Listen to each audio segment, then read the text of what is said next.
Hello everyone, for today's video, let's try to solve the problem number 4 involving Coulomb's law. The charges shown in the figure below are stationary. Find the force on the 4 microcoulomb charge due to the other two. So, una natin gagawin is to draw the free body diagram. So, lagay natin dito. Free body diagram. So, ibig sabihin, mag-drawing natin ulit to. Then, meron ditong positive charge 2 microcoulomb, positive charge 3 microcoulomb, and the positive charge of 4 microcoulomb. So, since ang hinahanap natin is the net force on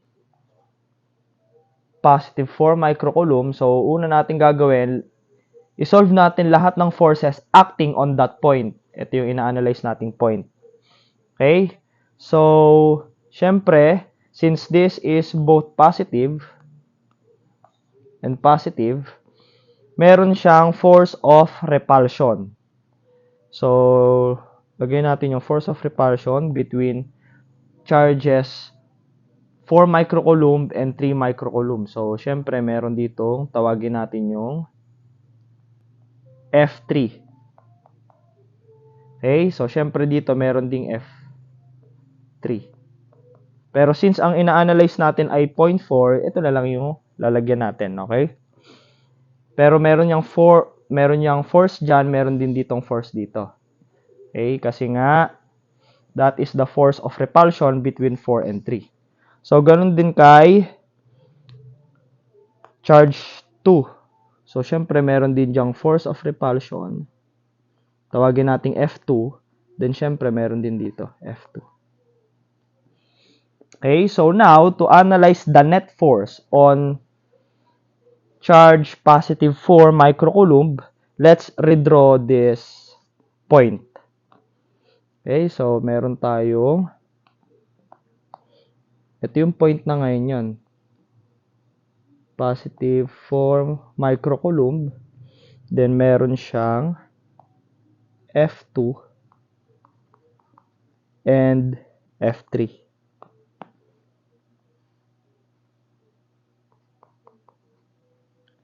Then again, this is the Cartesian coordinate plane. Okay, so ito na ngayon yung drawing natin. Okay, so now, ang kailangan nating hanapin is the net force on 4. So, para malaman natin ang net force sa 4, okay, or sa 4 microcoulomb, meron tayong formula from vector that is the summation of forces along x squared plus summation of forces along y squared. So, pag nahanap natin to, then pag nahanap natin to, ilagay lang natin sa equation na to, then mahanap na natin si force on 4 microcoulomb. Okay, so una nating isolve is the summation of force along x. So, the summation of forces along x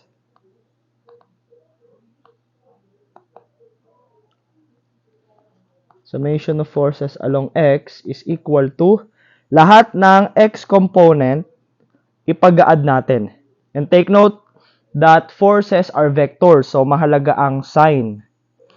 Okay, so recall that this F2 galing dito, papunta dito, kailangan niyang kumanan, which is we call F2x. Then galing dito, papunta dito, kailangan niyang umangat, which we call F2y. Okay? So, ito na ngayon yung x component ni F2 and this is y component of F2. So, ganun din kay F3. Galing dito, papunta dito, o galing dito, papunta dito, kailangan niyang kumaliwa, then umangat. So, tawagin natin yung F3x and F3y. And recalling that this angle no? So, meron din yan dito. 60 degrees, 60 degrees. So, dito, ganun din to. Ito, 60 degrees yan dito. So, magkakaroon ka rin dito ng 60 degrees, no? Thus, ito ay 60 degrees. Ito ay 60 degrees. Okay, so finally, we have sa x muna. Punta tayo sa x. So, lahat ng pakanan, which is ito, isa lang naman ang pakanan dyan, f2x. So, lagay natin f2x minus pakaliwa, which is f3x. Bakit minus? Kasi papunta na siya ng kaliwa. No? Kumbaga, binawasan niya tong f2x. Okay? So, to solve that, f of x, we have, again, from SOHCAHTOA, no, we can see that your f2x is the adjacent of this angle. Since adjacent siya, and ito yung hypotenuse, okay, from SOHCAHTOA,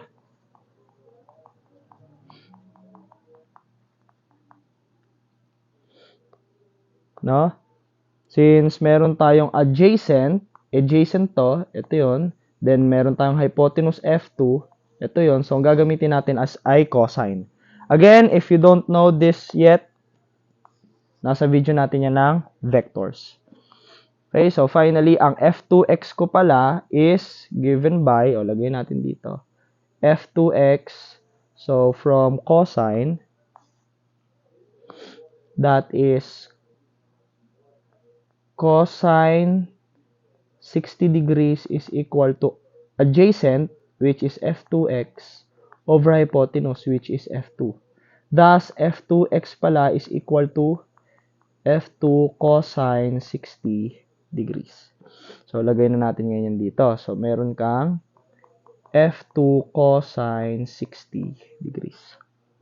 So, since ganun din ng f3xy, kasi ito yung angle, okay, so tapos ang adjacent niya ay si f3x. So, ganun ulit, cosine. At since ganun ulit, ganito ulit yung magiging equation ni f3x. So, meron tayong minus f3 cosine 60 degrees. Okay?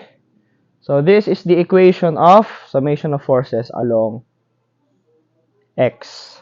Okay, so ibig sabihin, we need to find first the f2 and the f3, then tapos na tayo sa summation of forces ang x. But ano ba yung f2 and f3? That is governed by the electrical force or the Coulomb force. And recalling that the Coulomb force is given by, ito equation natin, f2 is equal to Coulomb's constant K multiplied by the Q on 4 and Q on 2. Okay? Divided by the distance 2, 4 squared. So kung ito yon, ito yung F2, no? So, ang pinag-uusapan sa F2 na charges is yung charge 4 and charge 2. And the distance between them is 20 centimeters. So, to calculate that, we have K, which is 9 times 10 raised to 9 Newton square meter per coulomb squared, multiplied by the first charge, which is 4 microcoulomb, 4 times 10 raised to negative 6 coulomb, multiplied by another charge, 2 microcoulomb, which is 2 times 10 raised to negative 6 coulomb, divided by the distance between them, which is 20 centimeters, or in terms of meters, that is 0.2 meters squared. Finally, we have our F2 is given by 1.8 newtons. Okay, so for F3 naman, let's try to solve the F3.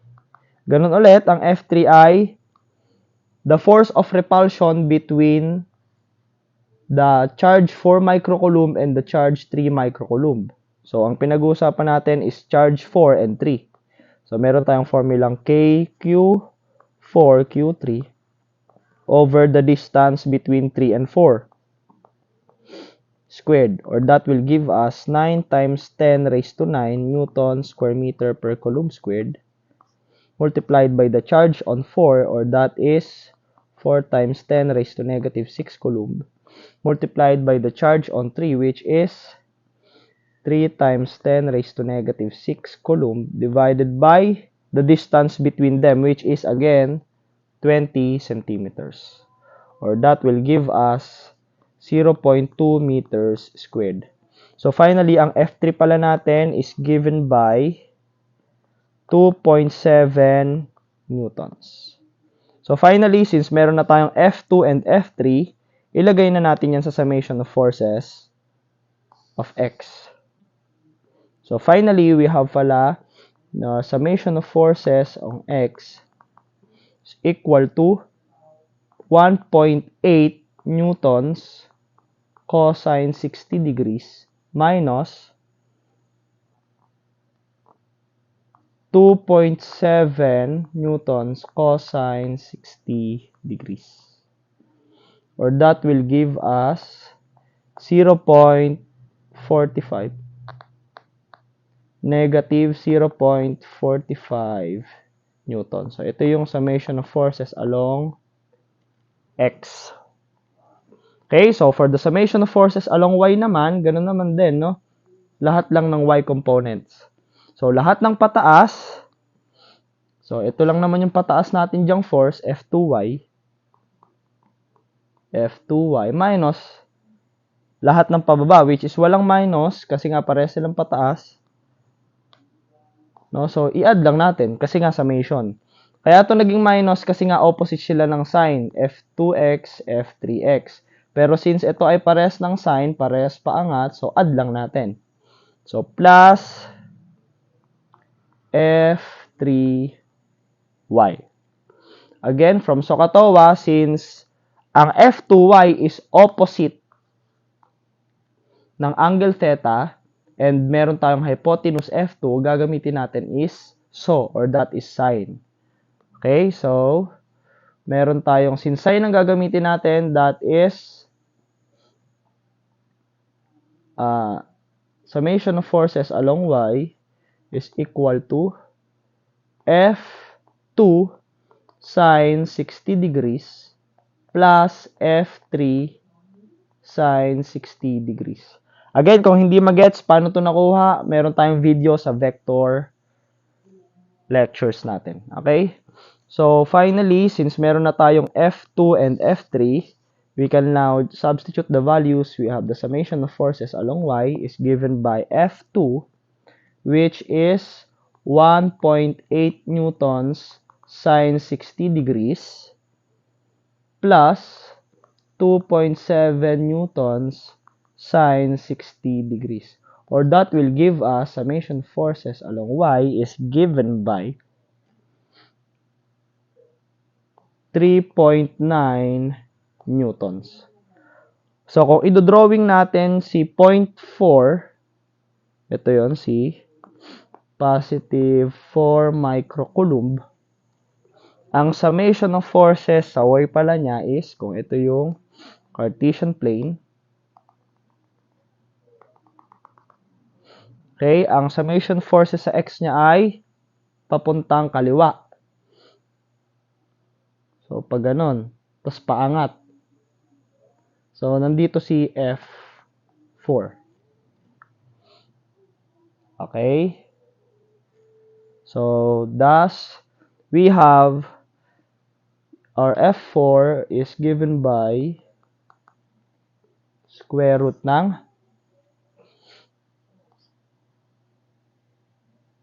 negative 0.45 newtons squared plus 3.9 newtons squared. So that will give us F4 is given by 3.9 newtons. So ito pala yung final answer natin.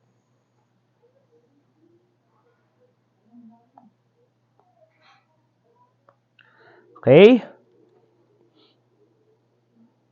Okay, so that is the answer for the force. So, meron pa tayong pwedeng isolve, or that is the angle, no? So, pwede natin siyang hanapin pa yung angle ni 4. So, pwede natin tong hanapin dito. To find the angle theta, since ito yung angle natin, or yung force natin, we know that this is the summation of forces ng x, and this is the summation of forces sa y. Okay, so to find the angle theta on 4, that is given by the tangent inverse ng opposite, which is summation forces ng x over summation of force along y. Or that will give us arctangent ng